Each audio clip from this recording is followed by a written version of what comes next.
Bismillahirrahmanirrahim. Assalamualaikum warahmatullahi ta'ala wabarakatuh.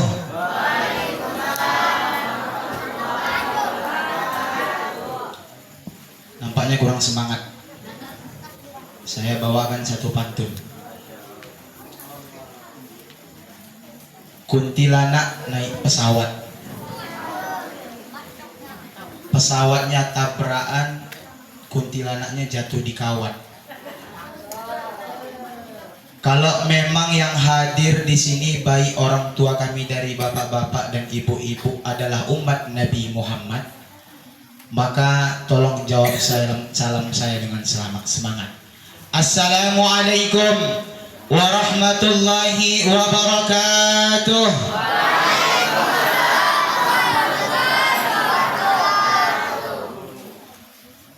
Alhamdulillah, orang tua kami yang dimuliakan oleh Allah Subhanahu wa taala, nampaknya sedikit grogi karena mungkin sudah 1 bulan lamanya kita tidak berjumpa. Tapi walaupun demikian, insya Allah kami akan tetap konsisten untuk menyampaikan apa yang telah diamanahkan oleh Tuan Guru kami kepada kami. Alhamdulillahilladzi anzala alaina al-Qur'an wa ja'alahu shifaan wa mau'izatan li jami'il iman li zawil imani wal i'tibar. Ashhadu an la ilaha illallah wahdahu la syarikalah wa ashhadu anna sayyidana Muhammadan abduhu wa rasuluh alladzi la nabiyya ba'dah. Allahumma salli wa sallim wa barik wa karrim wa azzim ala nabiyyina al-karim Sayyidina wa maulana Muhammadin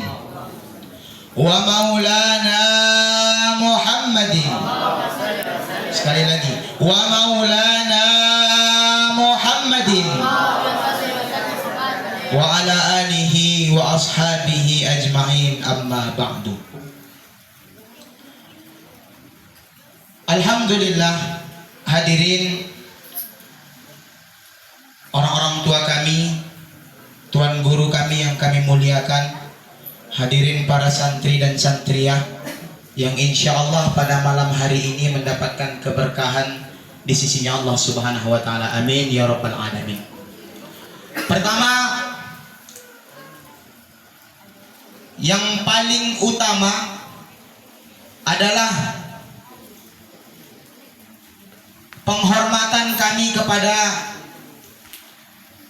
Tuan Guru atau Mudirul Ma'had beserta keluarga. Semoga beliau dan keluarga-keluarganya senantiasa dalam lindungan Allah, amin. Dipanjangkan oleh Allah Subhanahu wa taala umurnya, dijadikan anak-anak dan keturunannya menjadi anak-anak dan keturunan yang saleh dan salihah, amin amin ya rabbal alamin. Kemudian yang kami muliakan, orang-orang tua kami yang berhadir di tempat ini,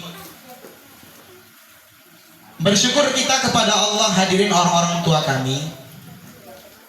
Allah Subhanahu wa taala masih memilih kita untuk hadir di tempat dan di majelis semisal ini.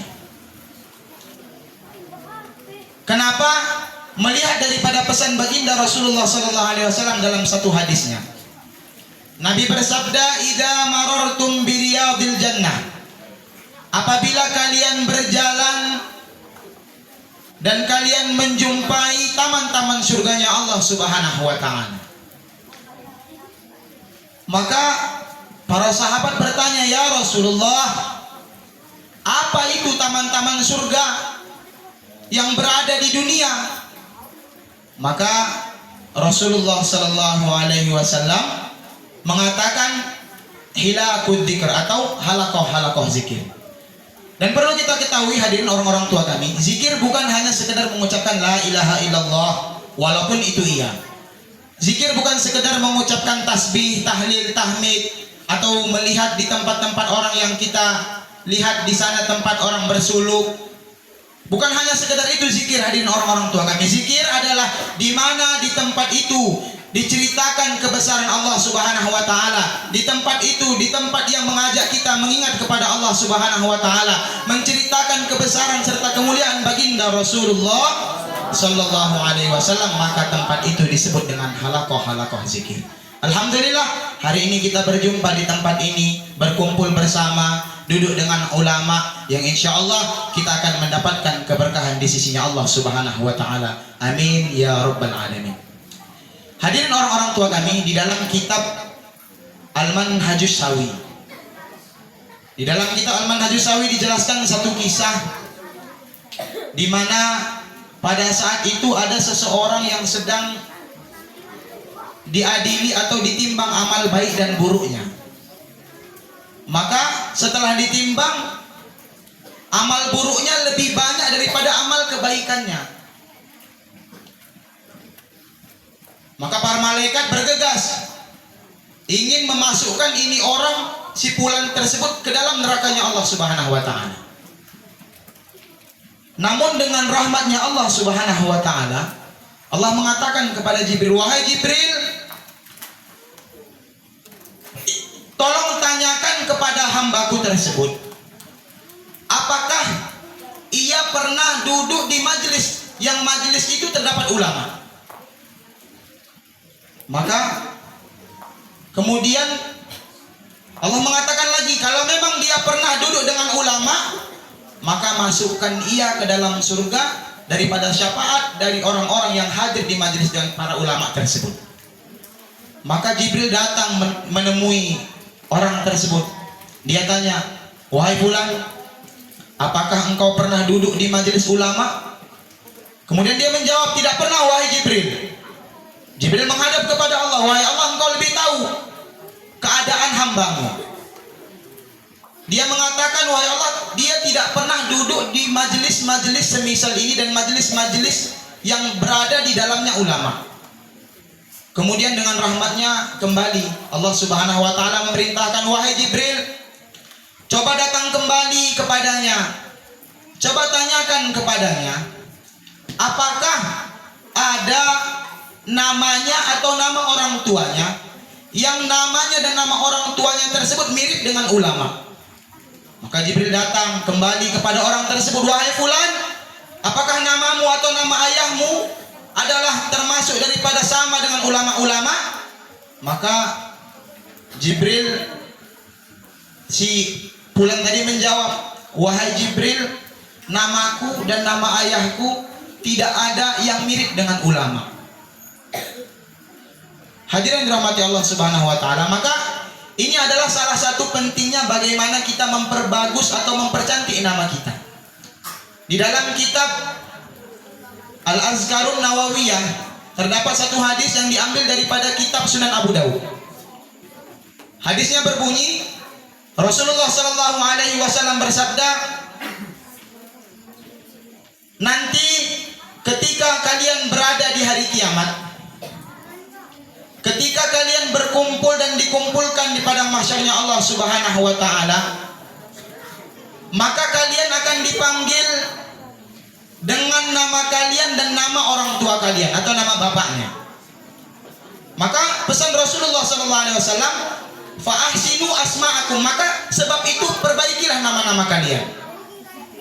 Sering dikatakan juga, orang-orang tua kita mengatakan nama itu adalah doa.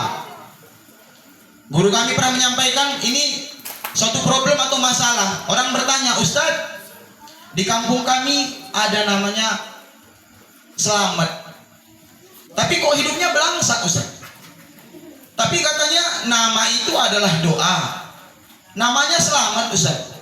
Tapi hari-harinya begitu ada gempa, rumahnya yang hancur duluan. Begitu ada musibah, dia tertimpa duluan. Begitu ada utang pinjol, dia yang ditagih duluan." Maka bagaimana dengan perkataan Ustaz tadi yang mengatakan bahwa doa, nama itu adalah doa? Kemudian dia bilang lagi, "Wahai Ustaz, di kampung saya juga ada namanya Hasanah. Artinya kebaikan, Ustaz. Namun hari-harinya menggibah, hari-harinya datang untuk memfitnah, kesana kemari hanya untuk menceritakan aib orang lain. Kebaikan dari mana yang bisa kami ambil dari dirinya? Sedangkan Ustaz tadi mengatakan nama itu adalah doa. Namun buktinya selamat yang tadinya namanya selamat, yang artinya selamat tidak pernah selamat, dan yang namanya hasanah yang berarti kebaikan tidak pernah berbuat kebaikan. Maka hadirin mati Allah Subhanahu wa taala, orang-orang tua kami, jawabannya di sini, di dalam kisah ini. Kita lanjutkan. Kemudian Jibril datang kepadanya dan dia tanya, apakah ada namamu atau nama orang tuamu mirip dengan ulama? Dia menjawab, tidak ada wahai Jibril. Jibril datang lagi kepada Allah, wahai Allah, tidak ada satupun namanya atau nama orang tuanya yang mirip dengan ulama. Kemudian dengan rahmatnya Allah memerintahkan lagi, wahai Jibril, coba datangi lagi. Datangi lagi dia, tanyakan apakah dia pernah duduk satu meja dengan ulama. Jibril datang lagi, dia tanya, wahai Fulan, apakah engkau pernah duduk satu meja dengan ulama? Dijawab oleh si Fulan tersebut, wahai Jibril, jangankan duduk satu meja dengan ulama, melihat wajah ulama pun aku tidak pernah. Maka Jibril kembali datang menghadap kepada Allah Subhanahu wa taala. Ya Allah, hambamu tersebut menjawab tidak pernah. Ia tidak pernah duduk dengan ulama, tidak pernah bersama dengan ulama, dan tidak pernah satu meja dengan ulama. Kemudian Allah Subhanahu wa taala memerintahkan, yang perintah ini sangat mengherankan Jibril alaihi wassalatu wassalam. Karena setelah dilihat tidak ada kebaikan pada orang ini, seharusnya orang ini masuk ke dalam nerakanya Allah Subhanahu wa taala. Namun hadirin orang-orang tua kami, Allah memerintahkan, wahai Jibril, pegang tangannya, bawa ia dan masukkan ia ke dalam surganya Allah Subhanahu wa taala. Jibril terheran-heran, namun karena ini perintah dari Allah, ia bawa dan ia laksanakan. Kemudian setelah itu Allah bertanya kepada Jibril, wahai Jibril, apakah engkau tahu sebab apa aku memasukkan dia ke dalam surga? Setelah tidak ada satupun kebaikan dari dalam dirinya, tidak ada namanya seperti nama ulama, tidak ada nama orang tuanya seperti nama ulama, tidak pernah duduk dengan ulama, tidak pernah datang di majelis para ulama. Jibril, engkau lebih mengetahui wahai Allah. Maka Allah Subhanahu wa taala menjawab, aku memasukkannya ke dalam surga sebab ia memiliki kawan, memiliki teman, yang temannya ini berteman dengan ulama. Masya, sebab dia memiliki teman yang temannya berteman dengan ulama, ia pun diringankan azabnya dan dimasukkan ke dalam surganya Allah Subhanahu wa taala. Maka hadirin orang-orang tua kami yang dirahmati Allah Subhanahu wa taala, begitu beruntung kita hari ini. Kita duduk di tempat ini, datang di majelis ini, berkumpul dengan ulama, mendengarkan kalam-kalam hikmah, mendengarkan kalam-kalam ilmu. Maka ini menjadi salah satu asbab dan keyakinan bagi kita, insya Allah, ketika kita nanti berada di padang mahsyarnya Allah Subhanahu wa taala dan berada di pengadilannya Allah Subhanahu wa taala. Dengan sebab ini semua, pekerjaan kita malam hari ini adalah satu ketentuan yang menentukan kita masuk ke dalam surganya Allah Subhanahu wa taala. Amin ya rabbal alamin. Kemudian di dalam sebuah hadis diceritakan tentang orang yang datang ke majelis sebesar ini. Ketika itu Rasulullah SAW sedang melaksanakan majelis, menyampaikan ilmu.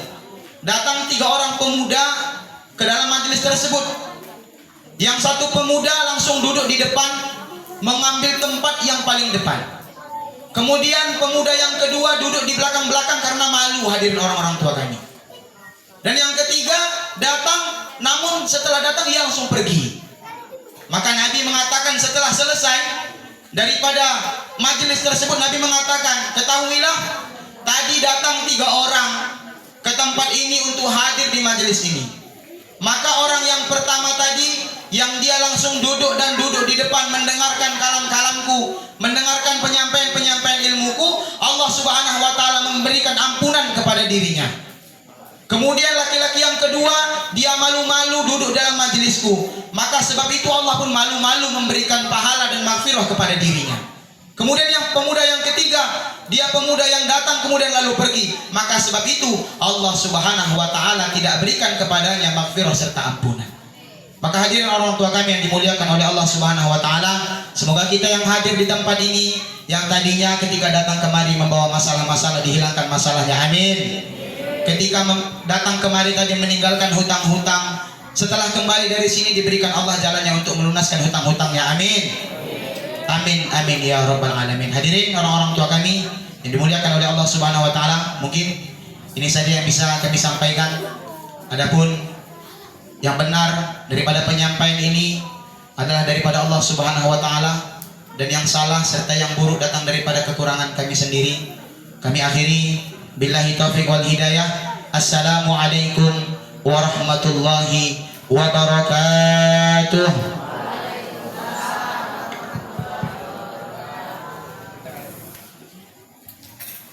Sallu ala Nabi Muhammad.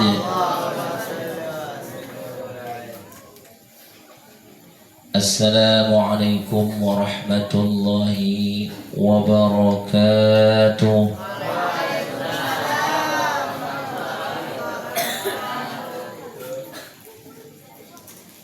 Hamdan wa syukran lillah,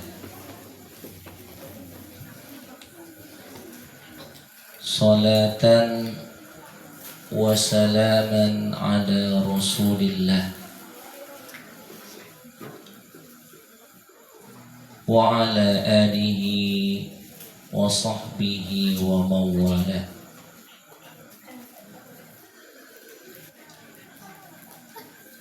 Ashhadu an la ilaha illallah wahdahu la syarika lah,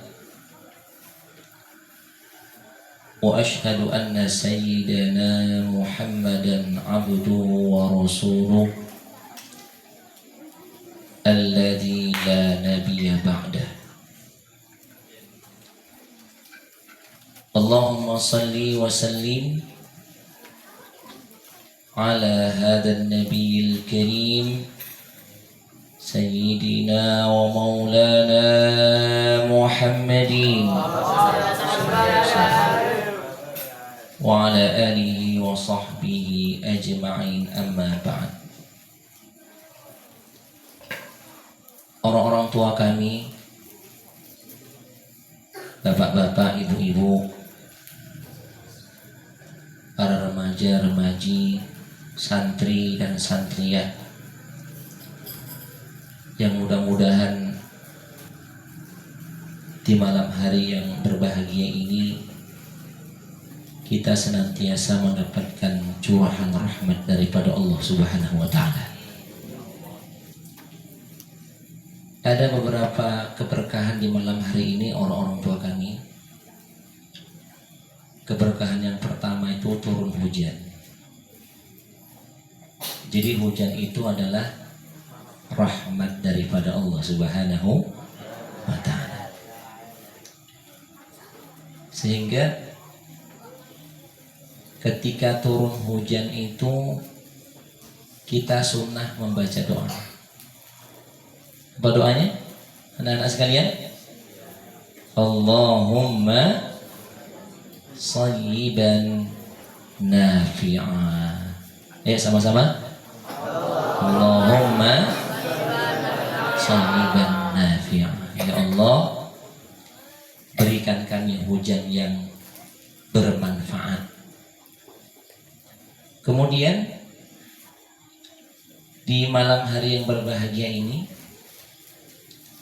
Allah pertemukan kita kembali, walaupun dalam keadaan letih, dalam keadaan capek, rumahnya jauh, bawa saya dari pondok kopi sana, Masya Allah. Mudah-mudahan berkah di hadapan Allah Subhanahu wa ta'ala. Kemudian dalam keadaan hujan,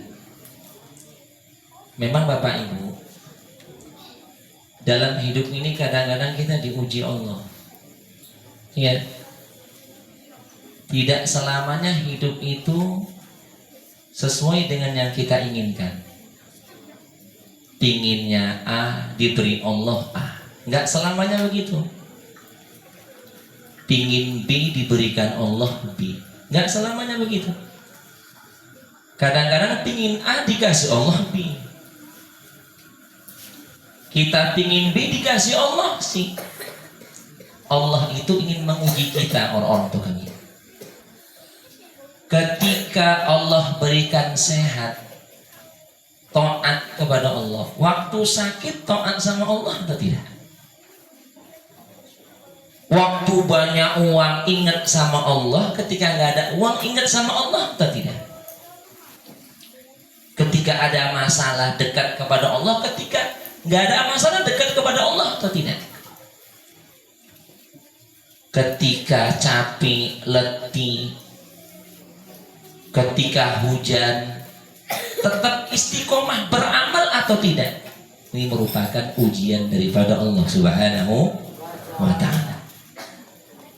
Maka lihat dalam surah Al-Mulk, ini surah yang tidak pernah ditinggalkan Rasulullah Sallallahu Alaihi Wasallam. Ini pesan saya Bapak Ibu, orang-orang tua kami. Satu hari satu malam ada 4 surah yang tidak boleh kita tinggalkan. Jangan Ibu nak, suaranya, suaranya nak, jangan Ibu. Sini, yang nggak tampak kursi duduk sini, sini, sini, sini. Didengarkan. Kalau mau gantian ceramah boleh. Kalian dulu ceramah biar rusak, dengarkan sini. Dengarkan, jadi anak yang soleh, sedia insyaallah. Satu hari satu malam Bapak Ibu, jangan pernah lupa 4 surah ini. Jangan pernah tinggalkan. Yang pertama, jangan pernah lupa setiap hari satu malam membaca surah Yasin. Jangan pernah tinggal. Sesibuk apapun baca. Lewat pagi ganti malam. Pokoknya satu hari satu malam jangan pernah tinggal surah Yasin. Yasin itu qalbul Quran, hatinya Quran. Kalau ibarat Quran itu punya hati, sebagaimana manusia, hatinya Quran itu surah Yasin. Sampai dalam hadis Nabi menyebutkan, aku ingin surah Yasin itu berada di dada-dada umatku. Shallu ala Nabi Muhammad. Kalau bisa Bapak Ibu, setelah sholat subuh, ini anak-anak sekalian, jangan sampai nggak sholat subuh. Kalau bisa sholat sebelum subuh pun dijaga.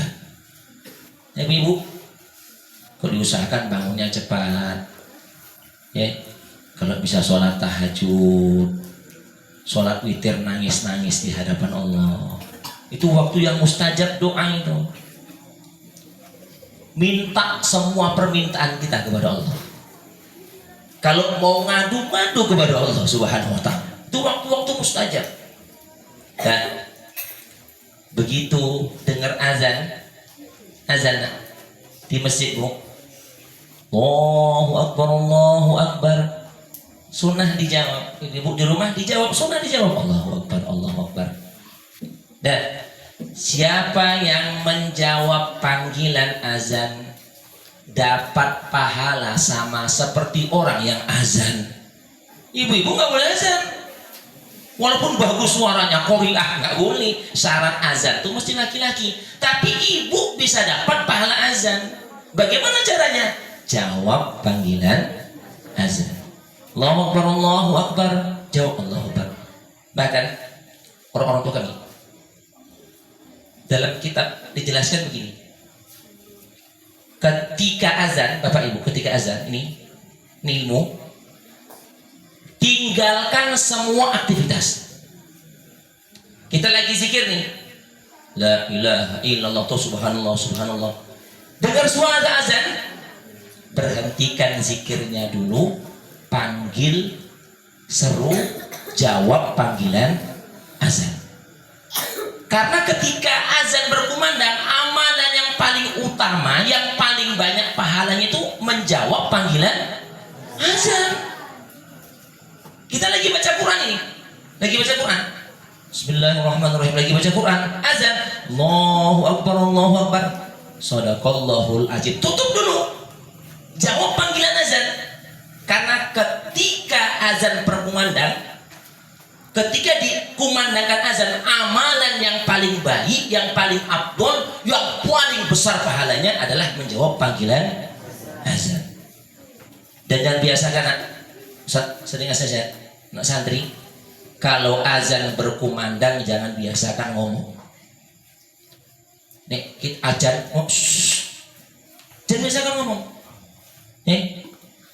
Ini ada kitabnya dalam kitab Tanwirul Qulub. Siapa yang sering ngomong ketika azan dikumandangkan? Orang azan asik juga dia cerita. Orang azan asik ngobrol. Siapa yang terbiasa ngomong ketika azan dikumandangkan? Dalam kitab Tanwirul Qulub, dikhawatirkan matinya nggak bawa iman. Ya Allah, dikhawatirkan matinya su'ul khatimah. Azan, ada azan. Nanti siap azan lanjut lagi. Sedia amal insyaallah. Dijawab, Bu.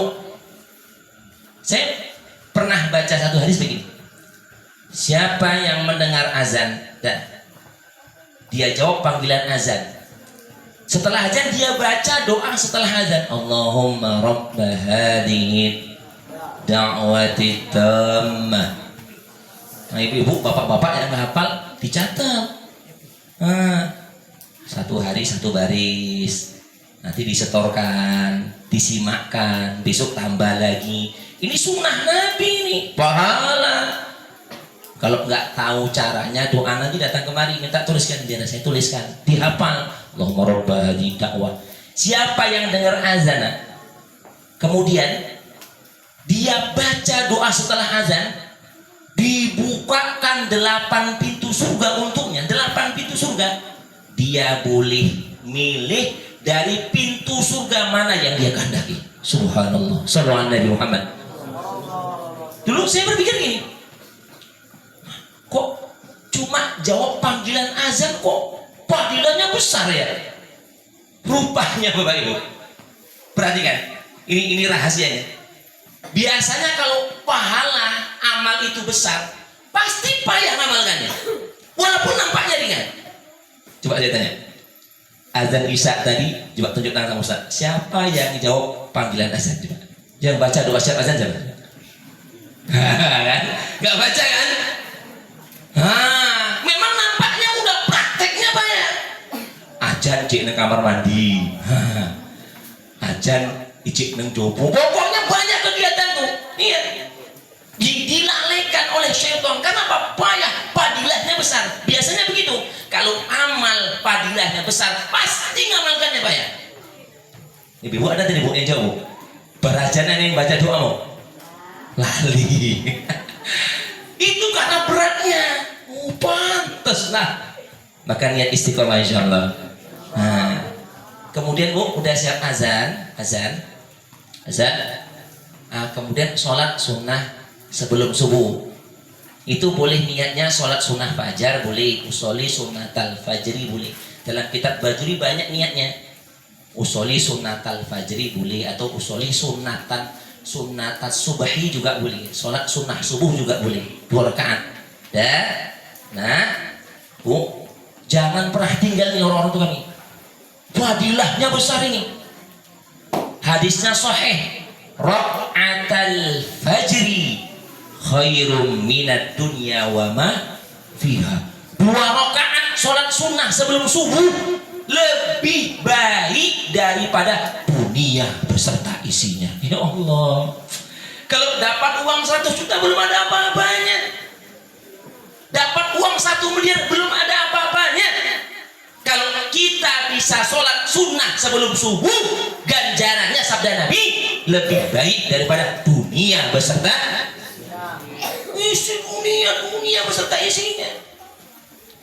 Nah, orang-orang kami sebelum nanti Pak, Bu, mulai besok diamalkan. Kalau sholat sunnah qobliyah subuh, surat apapun boleh. Nah, tapi ada surah yang sunnah, yang ada hadisnya, ada riwayatnya. Itu ada 2 hadis dalam kitab yang Anatul Talibin. Ini diamalkan. Hadis yang pertama Bu, Pak, Kalau sholat sunnah qobliyah subuh setelah Fatihah waladdallin amin, baca surah yang pertama alam nasroh. Alam bismillahirrahmanirrahim. Alam nasroh laka sadrak wa wada'na 'anka wizrak sampai selesai. Dan itu rakaat yang pertama membaca surah alam nasroh. Gerimis masuk aja deh. Kalau gerimis nak, lek gerimis masih tempatnya. Nah, kok masuk angin pula kok, Ban? Nah, aku tadi di rumah udah minum tolak angin, Ustaz. Jadi nggak bisa masuk angin itu. Ya. Yang pertama alam nasroh. Di rumah. Kemudian rakaat kedua setelah Al-Fatihah membaca surah alam taro kaifa. Alam bismillahirrahmanirrahim. Alam taro kaifa fa'ala rabbuka bi ashabil fil. Hadisnya begini. Dalam kitab anak ini, siapa yang sholat sunnah sebelum subuh membaca dua surah alam, itu kan alamnya awalnya alam itu. Rakaat pertama alam nasroh setelah Fatihah, rakaat kedua setelah Fatihah alam. Siapa yang baca di sholat sunnah sebelum subuh setelah Fatihah dua surah alam, dihindarkan hari itu dari alam. Itu hadisnya dalam kitabnya ada itu. Allah hindarkan hari itu dari alam. Alam itu musibah, penyakit, dihindarkan Allah hari itu. Maka saya pernah dengar ceramahnya Daiyah Kondang Indonesia, Ustazah Halimah Alaidrus, mungkin ibu sering dengar. Itu beliau itu kalau tiap hari nggak pernah sakit, itu amalannya itu sehat aja, semangat aja, amalannya itu. Kalau sholat sunnah sebelum subuh, rakaat pertama setelah Fatihah baca alam nasroh sampai habis, rakaat kedua alam taro. Itu hadis yang pertama. Hadis kedua setelah Fatihah membaca qul ya ayyuhal kafirun. Itu hadis yang kedua. Untuk rakaat kedua setelah Fatihah membaca surah Al-Ikhlas. Bismillahirrahmanirrahim. Qul huwallahu ahad. Jadi ada dua riwayat. Untuk hadis yang kedua ini saya ulangi, setelah Fatihah membaca surah Al-Kafirun. Rakaat kedua membaca surah Al-Ikhlas. Nah, dalam kitab anak, biar kita bisa ngamalkan kedua hadis ini, dapat pahala ganda ini. Dua hadis Nabi kita amalkan, ada caranya. Setelah Fatihah, rakaat pertama baca setelah Fatihah waladdallin amin. Itu walad, mohon maaf, walad dom itu Bapak Ibu, itu bukan da. Ghairil maghdubi alaihim waladdol, bukan waladdolin. Itu bukan huruf dal, huruf dha.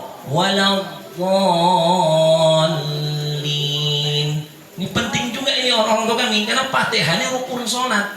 Nek kita harus belajar salah, lepas tanggung jawab di hadapan Allah Subhanahu. Karena yang wajib ngajinya, belajarnya. Waladdallin amin. Nah, setelah Fatihah, rakaat pertama ini biar ngamalkan dua hadis ini. Bismillahirrahmanirrahim. Alam nashrah laka sadrak sampai habis.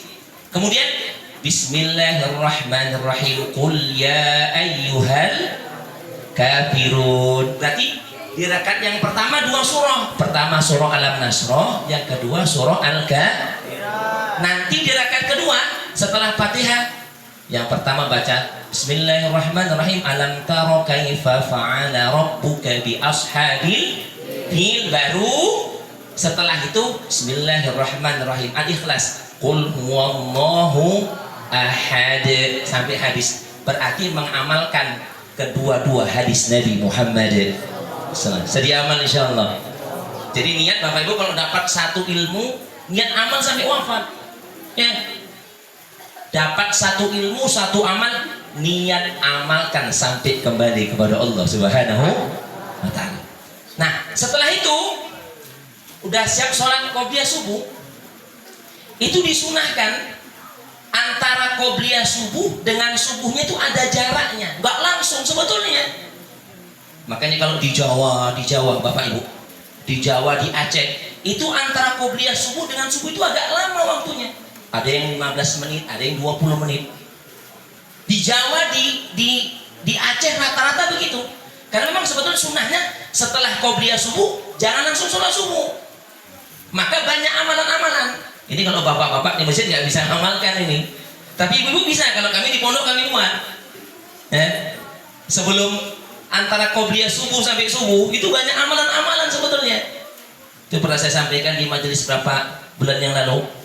Subhanallah bihamdihi, subhanallahil azim, astaghfirullah dibaca sebanyak 100 kali. Itu kalau nanti fadilahnya, masalahnya diselesaikan, Allah hutangnya. Tapi aku ngamalke kok nggak entek utangnya Ustaz. Waduh. Ngamalkan baru sebulannya, sabarlah orang tua kami. Iya, ibu ngamalkan itu udah satu keberhasilan itu. Walaupun utangnya belum lunas. Iya, nanti Allah berikan jalan-jalan yang lain. Tapi memang ibu ngamalkan itu bapak, itu udah satu keberhasilan. Wah, aku terus ngamalkan nggak lunas utang, nggak usah menelah. Wah, berarti ini niatnya kurang betul, hadirin yang mulia. Ini sabda Nabi Muhammad sallallahu alaihi wasallam. Dahsyat itu, kalau ibu-ibu di rumah bisa nih, kalau bapak-bapaknya, kalau kita ngamalkan jemaah gini, subhanallah bihamdihi, subhanallahil azim, begitu bangkit udah salam imamnya. Kalau di masjid nggak bisa, kecuali kalau kompromi dulu baru. Kalau di pondok kan diamalkan. Udah itu baru dibaca ya hayyu ya qayyum la ilaha illa anta. Coba sama-sama. Ya hayyu qayyum la ilaha illa anta. Ya hayyu ya qayyum la ilaha illa. Ya hayyu ya qayyum la ilaha illa anta. Dalam kitab anak, siapa yang baca ini riwayat hadis, siapa yang baca ini antara qobliyah subuh dengan sholat subuh, ya hayyu ya qayyum la ilaha illa anta 40 kali, Allah jaga imannya, hadirin yang mulia, sampai dia menghadap Allah Subhanahu wa taala. Niat amal insyaallah. Nah, kemudian subuhnya dijaga, jangan sempat lewat. Ini satu amalan yang mulia di hadapan Allah Subhanahu wa taala. Nah, makanya tadi setelah sholat subuh kalau bisa zikir ojo turu, baca surah Yasin dibaca dulu. Man qara'a Yasin fi sodrin nahar, siapa yang baca Yasin di pagi hari, qudiyat hawaijuhu, Allah penuhi semua kebutuhannya. Aku baca Yasin kok cepatnya Ustaz. Nah, cara memahami begini Bu. Kadang-kadang orang tua kami, kenapa Allah beri kita masalah? Allah berikan ujian. Karena kalau banyak masalah kita banyak nangisnya. Allah. Nah, Allah suka itunya. Allah. Ya Allah. Ya Allah. Juga kalau utang nggak ada, duit banyak. Gitu. Kita lupa sama Allah. Allah ngerti itu, paham. Kadang-kadang kenapa dibuat begini? Biar kita nangis ngerengek. Ya Allah. Ya Allah. Ya Allah. Allah paling senang melihat hambanya yang merengek-rengek dalam berdoa kepada Allah Subhanahu wa ta'ala. Kan saya pernah ceritakan, Pak, salah seorang ustadz alumni Temburu, Jawa Timur, mohon maaf, 2 tahun menikah belum punya anak. Waktu mau sowan sama Kiai Gus Dur masih hidup, mau minta doa, belum ngomong, Gus Dur ngomong gini, nah, kadang-kadang Allah berikan ujian kepada kita biar kita semakin dekat kepada Allah. Iya, kadang-kadang kok payah ya Allah, biar kita semakin banyak berdoa kepada Allah Subhanahu wa ta'ala. Tadi Yasin ya, jangan lupa Bu, Yasin Pak, jangan lupa ini tiap hari nih ya. Kalau belum bisa baca Quran, belajar. Memang saya ada kepingin sebetulnya buat satu malam tuh khusus belajar Quran, bapak-bapak yang nggak bisa, ibu-ibu, iya pingin saya betul. Dibuat satu malam itu 1 minggu sekali belajar Quran. Iqra pun nggak apa-apa, belajar Iqra nggak apa-apa, karena yang wajib itu belajarnya, bukan dapatnya. Belajar nggak dapat, lepas tanggung jawab di hadapan Allah Subhanahu wa Ta'ala. Yang kedua Bu, Pak, jangan lupa baca surah As-Sajdah. Alif Lam Mim Sajadah. Itu dibaca setiap hari. Kapan bisanya? Dibagi-bagi. Kalau kami di sini ba'da zuhur baca.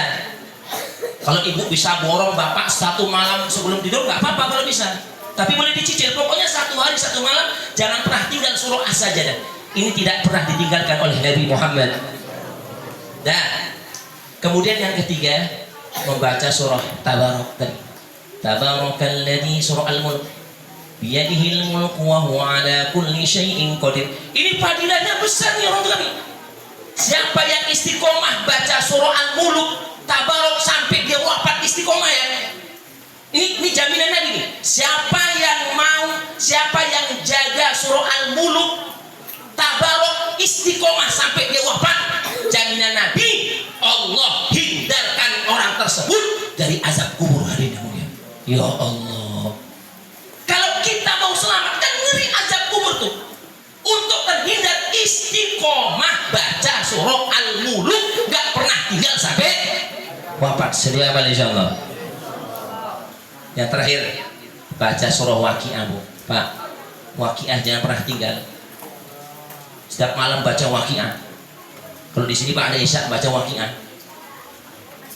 Man qara'a suratal Waqiah fi kulli lailatin. Siapa yang baca surah Waqiah setiap malam, lam tusibuhu faqatun abada. Tidak diterima kemelaratan selama-lamanya. Walaupun kadang-kadang hartanya memang gak ada, tapi hatinya kaya. Hatinya merasa cukup. Mohon maaf, ada orang yang kaya Bapak Ibu, hartanya banyak. Apa itu? Kata Ustaz Kondang tuh, uangnya berlipat, mobilnya mengkilat, rumahnya bertingkat, istrinya 4. Itu, tapi hatinya miskin, hatinya fakir. Buktinya punya orang diambilnya, hak orang dimakannya. Walaupun kaya nampaknya, tapi hatinya miskin. Kenapa?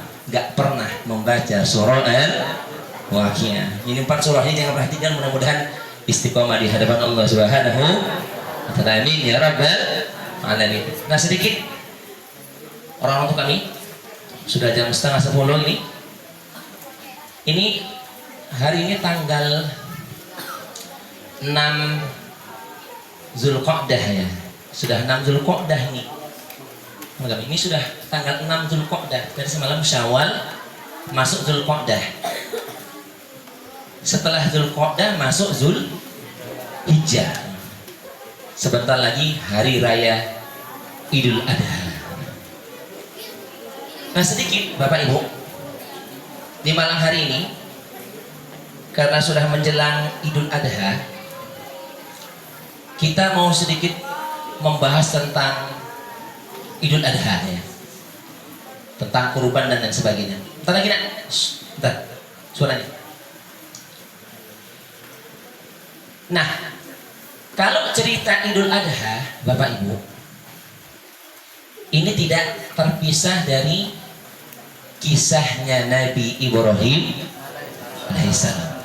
Nggak bisa terpisah dari kisahnya Nabi Ibrahim alaihissalam. Jadi orang-orang tua kami, Allah itu mengutus para nabi dan rasul. Para nabi dan rasul itu jumlah nabi dan rasul seluruhnya adalah sebanyak 124.000. Berapa tadi nak? 124. Jumlah seluruh nabi dan rasul itu bukan 25. 25 itu yang wajib kita ketahui. Kalau jumlah seluruhnya nabi dan rasul 124.000. Nah, kalau jumlah rasul saja, karena nabi sama rasul ada bedanya. Kalau nabi Allah berikan wahyu untuk dirinya sendiri. Kalau rasul diberikan wahyu disampaikan kepada umatnya. Kalau yang rasul saja itu 315. Berapa? 315. Kalau yang wajib diketahui ada berapa? 20 ya Adam, Idris, Nuh, Saleh, Ibrahim, dan Ismail, Ishak, Yakub, Su'ail, Aib, Harun, Ilyas, Zulkifli, Nabi Muhammad. Sama kayak kalau Yasin Tahtim, basir, ujungnya yang kuat. Itu Bapak Ibu dalam kitab Tauhid itu kita wajib ngapal yang 25 nabi itu loh. Kalau kita nggak hafal berdosa. Iya betul. Wajib menghafal 25 nabi dan Rasul. Sama-sama ya. Adam, Idris, Nuh, Ibrahim, Ismail,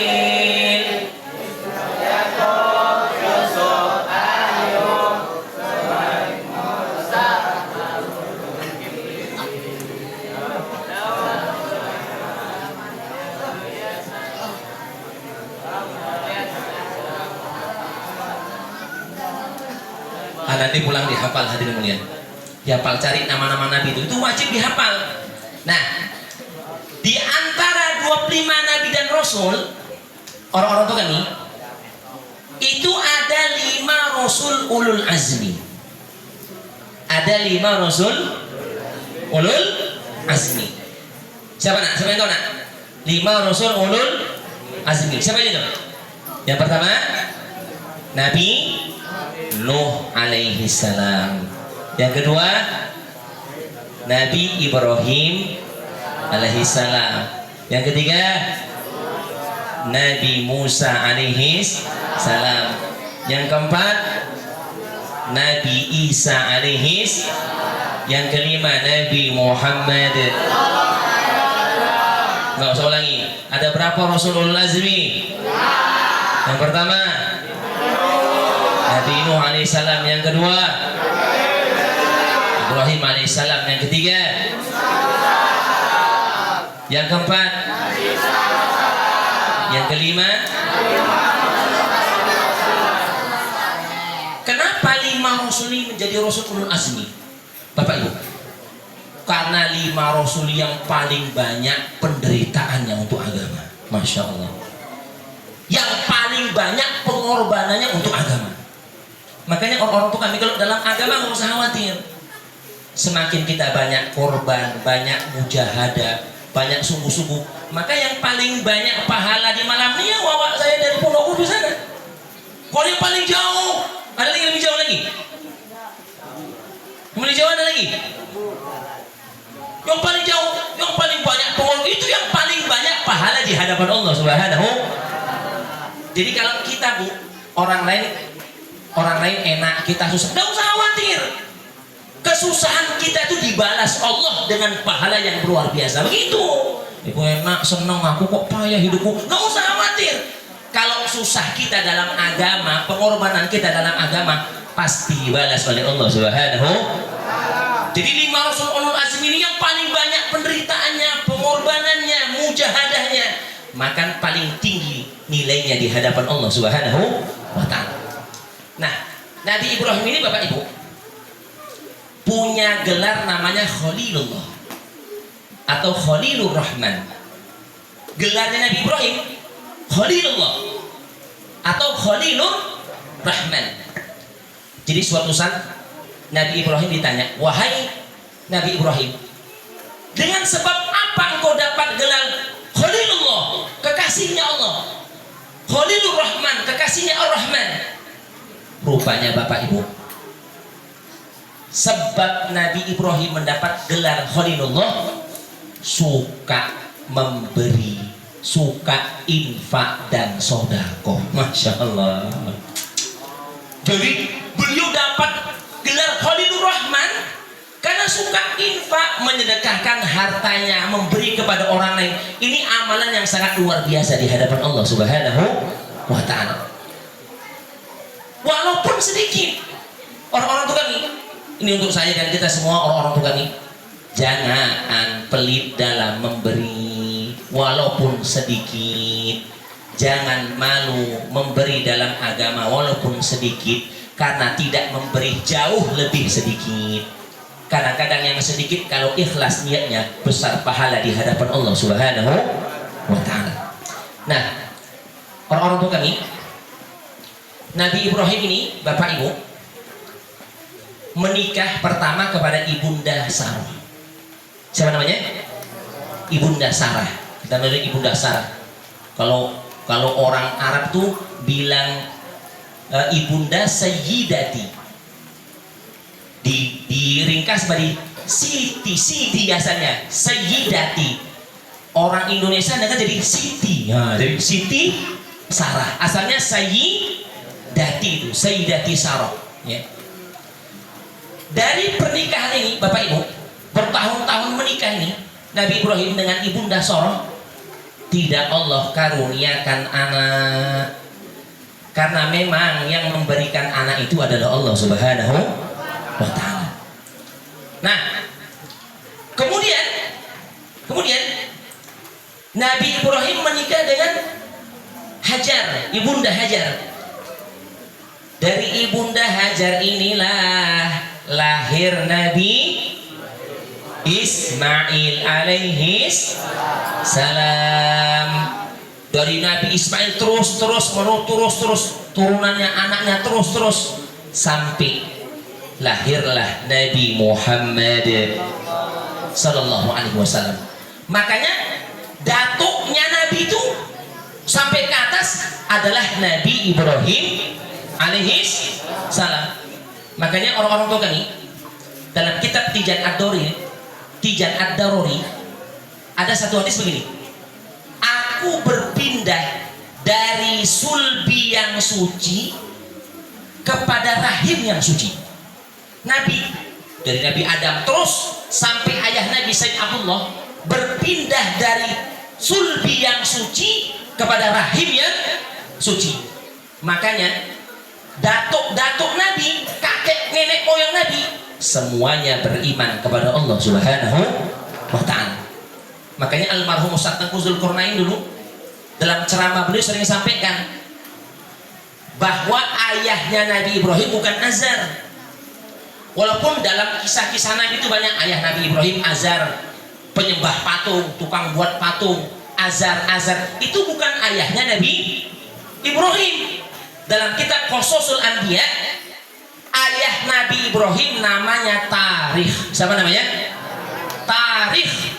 Ibrahim bin Tarikh, bukan Azar. Azar yang Allah ceritakan dalam Quran itu adalah pamannya Nabi Muhammad sallallahu alaihi wasallam. Nah, nanti panjang cerita orang-orang tua kami. Insyaallah kita lanjut di majelis berikutnya. Kita harapkan sebelum masuknya Idul Adha kita ngerti bagaimana sejarah terjadinya kurban, bagaimana hukum kurban. Insyaallah nanti kita bahas. Mudah-mudahan kita mendapatkan rahmat daripada Allah Subhanahu wa ta'ala. Amin ya rabbal alamin. Terima kasih Bapak Ibu atas kehadirannya walaupun dalam suasana hujan. Insyaallah dipandang oleh Allah Subhanahu wa ta'ala. Kita berharap amal kita inilah yang dibanggakan nanti di hadapan Allah Subhanahu wa ta'ala, yang dapat menolong kita daripada siksanya Allah Subhanahu wa ta'ala. Amin ya rabbal alamin. Wabillahi taufiq wal hidayah. Wassalamualaikum warahmatullahi wabarakatuh. Kita tutup dengan doa hadirin ya.